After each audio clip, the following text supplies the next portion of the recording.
The Aramaic word Jesus never explained in public why the church buried its meaning. There is a word Jesus spoke out loud, in public, in front of a crowd, and he never once stopped to explain it. Not once.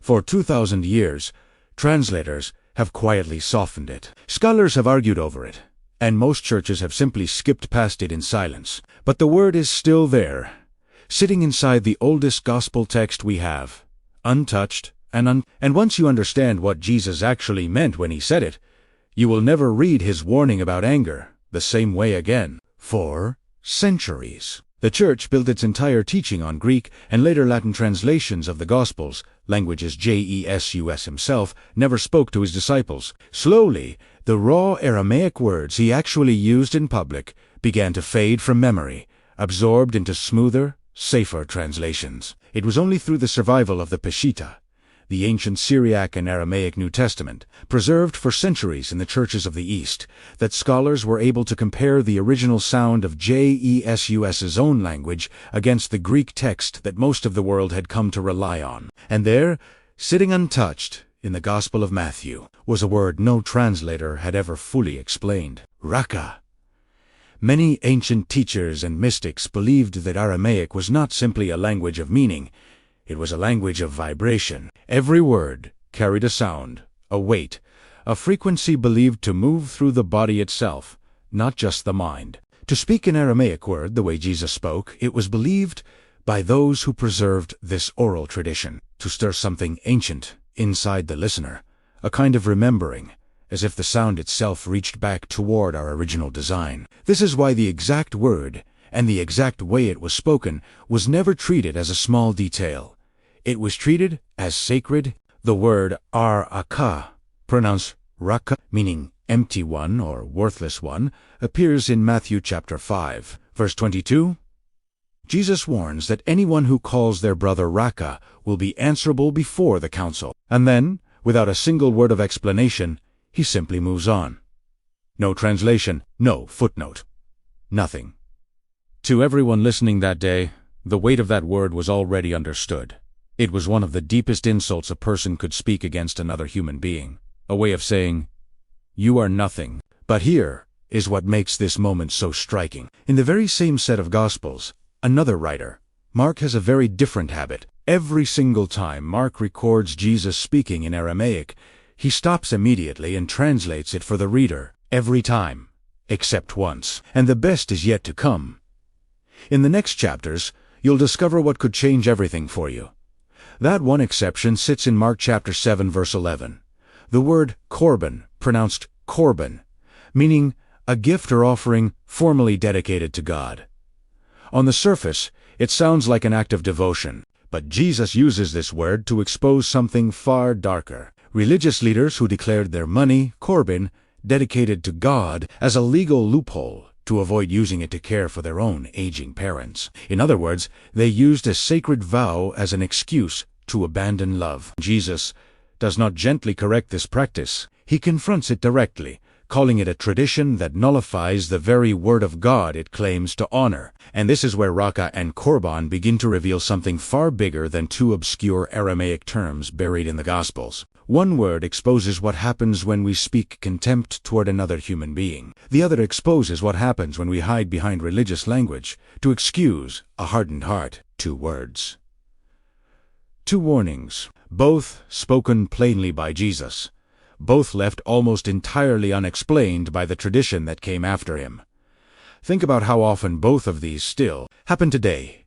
The quiet contempt spoken about someone behind their back, and the sacred excuses used to avoid showing up for the people who need us most. Jesus was not simply teaching a lesson about ancient vocabulary. He was exposing the exact places where religion becomes a mask, and where words become weapons instead of vessels of life. Bold text, not all caps.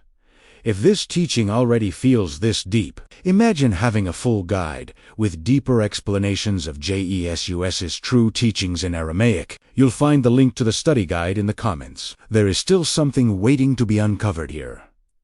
Something about why these two words, out of everything Jesus ever said, were the ones that tradition after him chose never to fully unpack. And the best is yet to come. In the next chapters, you'll discover what could change everything for you. Consider what it means that Raca was never explained. In Jewish thought of that time, words were not just sounds passed through the air. They were seen as containers of power, capable of building a person up or tearing them down to nothing. When Jesus warned against calling someone Raca, he was not offering a minor rule about polite speech. He was revealing that contempt itself, spoken quietly enough that no one else may ever hear it, still carries weight before the eyes of heaven. This is why Jesus placed this warning immediately after his teaching on murder. He was showing his listeners that the root of violence does not begin with a weapon in the hand.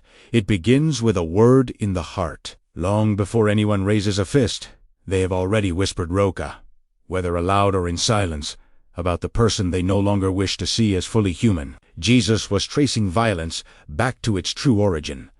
The moment we decide someone else is worthless. And this is where the ancient understanding of Aramaic sound becomes so important again. Teachers of that era believed that certain words, spoken with intention, did not simply describe reality, they shaped it. To call someone Raca was not just an insult. It was believed to speak a kind of curse over them, reinforcing in both speaker and listener the belief that this person had no value. Jesus understood the true weight behind the sound of that word, and this is exactly why he never softened it or explained it away for comfort. The deeper you sit with this teaching, the more you begin to see it is not really about a 2,000-year-old insult at all. It is about the quiet ways contempt still moves through our own lives today. The tone we use about a coworker, the words we mutter about a family member, the silent judgments we carry toward people we have decided are beneath our patience. Jesus was not describing an ancient problem. He was describing a human problem, and he was about to reveal something even more uncomfortable about how easily we hide these same patterns behind the language of faith itself. This is the uncomfortable truth Jesus was preparing to expose next, and once you see it, you will recognize it everywhere. There is a pattern that repeats throughout the ministry of Jesus, and Corban reveals it perhaps more clearly than any other teaching moment recorded in the Gospels. The religious leaders of his day had built an entire system that allowed a person to appear devoted to God while quietly avoiding the hardest, most personal responsibilities of love. By declaring money or property as formally dedicated to God, a son could legally withhold support from his own aging parents, all while wearing the appearance of deep piety. Jesus confronts this directly in Mark chapter 7, telling the religious leaders that they have taken the traditions of men and placed them above the actual commandment of God. This was not a small technical disagreement about religious law. It was Jesus exposing something far more dangerous: the human tendency to use sacred language as a shield against the very things love actually requires of us. Notice what makes this so uncomfortable. The people using Corban this way were not outwardly rejecting God. They were using his name, his altar, and his law as the exact justification for their coldness. This is often the most difficult kind of hypocrisy to recognize, because it hides behind something that looks holy on the surface. It is far easier to spot open rebellion against God than to spot devotion being twisted into an excuse. This same pattern has not disappeared with time. Think of how often religious language, spiritual busyness, or even the appearance of service can quietly become a substitute for the harder, closer work of actually caring for the people right in front of us. An aging parent, a struggling sibling, a friend who needed us and did not receive us. Jesus was not simply correcting an ancient legal loophole. He was revealing how easily the human heart can hide behind God's name instead of walking in God's actual character. This is exactly why Raca and Corban sit so closely together in the teaching of Jesus, even though they appear in different Gospels. One word exposes contempt spoken toward another person. The other exposes devotion used as an excuse to withhold love from another person. Both come from the same root sickness: a heart that has quietly decided someone else does not deserve our full presence, our full compassion, or our full honesty. And this is where the deeper revelation begins, because once you see how easily sacred language can be twisted, you understand why Jesus never let these two words pass unnoticed. Bold text, not all caps. Right now, you might be asking yourself, why am I only discovering this truth now? Don't worry, we thought about that. We're here to help you go deeper with a guide made for this journey.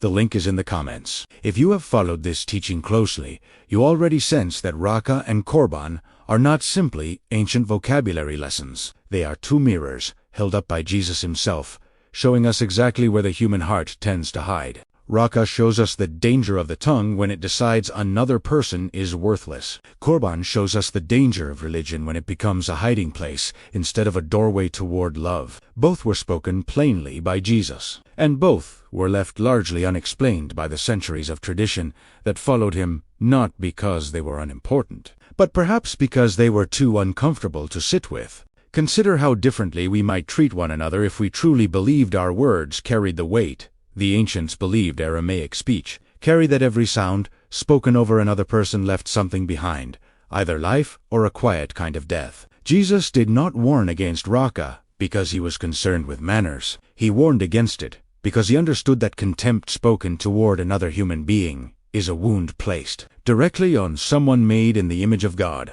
And consider how differently we might live if we recognized our own Corban moments. The times we have used busyness, obligation, or even the language of faith itself as a quiet excuse to avoid showing up fully for the people who needed us most. Jesus was not attacking devotion to God. He was attacking the counterfeit version of devotion that uses God's name to avoid God's actual heart. This is the real reason the Church, across so many centuries, rarely lingered on these two words. It is far easier to preach about grand sins committed far away than to sit with the quiet. Personal ways, contempt, and hidden avoidance still live inside all of us. But Jesus never shied away from the uncomfortable truth.